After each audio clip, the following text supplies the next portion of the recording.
ఏమో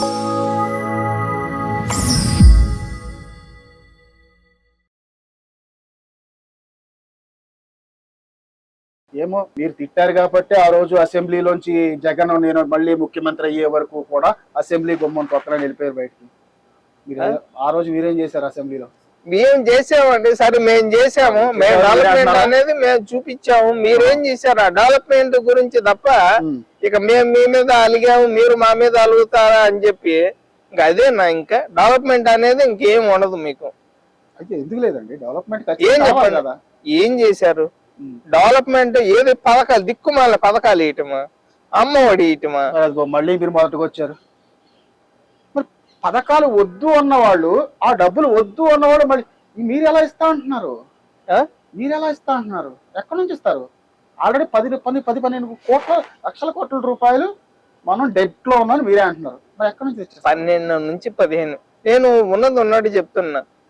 దాదాపు ఇప్పటిదాకా ఆంధ్రప్రదేశ్ 30 ఏళ్ళు వెనక్కి వెళ్ళిన మాట వాస్తవం. ఇవన్నీ సరి చేసుకోవాలిగా. మీకు అంటే మర్చిపోయా ఈ పథకాలు ఏవైతే పెట్టారో అంటే మీరు ఆయన ముఖ్యమంత్రిగా ఒకవేళ తెలుగుదేశం పార్టీ అధికారంలోకి వచ్చి ఆయన ముఖ్యమంత్రి అయితే, నేనైతే అసలు ఈయన ప్రజలకి ఇన్ని పథకాలు అవసరం లేదని చెప్తా. మీరు గెలవటానికి ఇన్ని పథకాలు అవసరం లే. ఉచిత విద్య, ఉచిత వైద్యం చాలు. గుడ్. ప్రతి పేదవాడికి వైద్యం. కేజ్రీవాల్ గారి అసలు ఎక్కడని కాదు, ఒక రాష్ట్రం బాగుండాలన్నా, దేశం బాగుండాలన్నా, అరే మేము కట్టే ట్యాక్సుల ముందు మీరు ఇచ్చే పథకాలు ఎంతరా? బర్త్ సర్టిఫికెట్ నుంచి డెత్ సర్టిఫికేట్ దాకా ఒక సాధారణ మనిషి ఎంత ట్యాక్స్ కడుతున్నాడో తెలుసా? చెప్పండి. అరే అగ్గిపెట్ట కొంటే రూపాయి అగ్గిపెట్ట అయితే ₹1 ట్యాక్స్ పోయిద్దని తెలియదా? ప్రతి దాని మీద మేము తాగే సిగరెట్ మీద, తాగే మందు మీద, తినే గుట్కా మీద, వాడే ప్లాస్టిక్ కవర్ మీద ఏమో 5,000, 70-80 ఏళ్ళు పెట్టి మేము మొన్న బట్టలు కొన్నా కూడా ₹10 ట్యాక్సులు కట్టినా మన ఆంధ్రప్రదేశ్ ఎందుకు అంత డెబిట్ లోకి వెళ్ళింది? అప్పులు మీకేదో పథకాలు ఇస్తున్నావు అంటే చాలు నీకే ఓటు గుద్దుతావు. నువ్వే మా జగను, మా రెడ్డి, మా కమ్మ.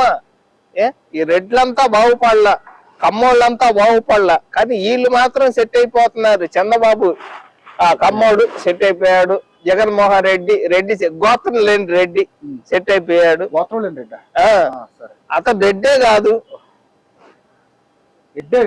అతను రెడ్డే కాదు. వాళ్ళ ఇంటి పేరు ఏ రెడ్డికి ఉందో చెప్పండి. వైఎస్ వాళ్ళ ఇంటి పేరు పూర్తిగా చదవండి. ఏ రెడ్డికైనా ఉందా? వాళ్ళ గోత్రం ఏంటో అడగండి. షర్మిలా శాస్త్రి రెడ్డే. శాస్త్రి అని అందెవరు? మీరేగా. బ్రాహ్మడికి ఇచ్చి చేసింది ఎవరు? మీరేగా. షర్మిలాకి ఎంతమంది మొగుళ్ళు? ఇప్పుడు నా ప్రశ్న నిజంగా మరి ఎంతమంది చెప్పు. ఫస్ట్ ఎవరిని చేసుకున్నారు? జరిగింది, వదిలేయడం జరిగింది. వదిలేశారా, చంపేశారా? ఊరుకోండి సార్, వదిలేశారా? పెట్టొద్దు. బ్రదర్ అనిల్ గారిని పెళ్లి చేసుకోవడం జరిగింది. బ్రాహ్మణ్స్. ఓకే. మళ్ళీ ఎందుకని షర్మిలా శాస్త్రి అనే మాట ఎందుకు అంటున్నారు? బ్రాహ్మణ్స్ కదండి, ఆయన బ్రాహ్మణ్స్ కదా. అంటే మీకు జగనన్న వదిలిన బాణం అన్నప్పుడేమో షర్మిలా రెడ్డి, ఇప్పుడేమో మీకు ఎదురుగా కాంగ్రెస్ పార్టీ పెడితే ఇప్పుడు షర్మిలా శాస్త్రి. కాంగ్రెస్ పార్టీ మరి జగనన్న మీద అన్ని కేసులు పెట్టింది కదా, అందుకని చెప్పి చెల్లిని అడుగు, నన్ను అడిగే కదా.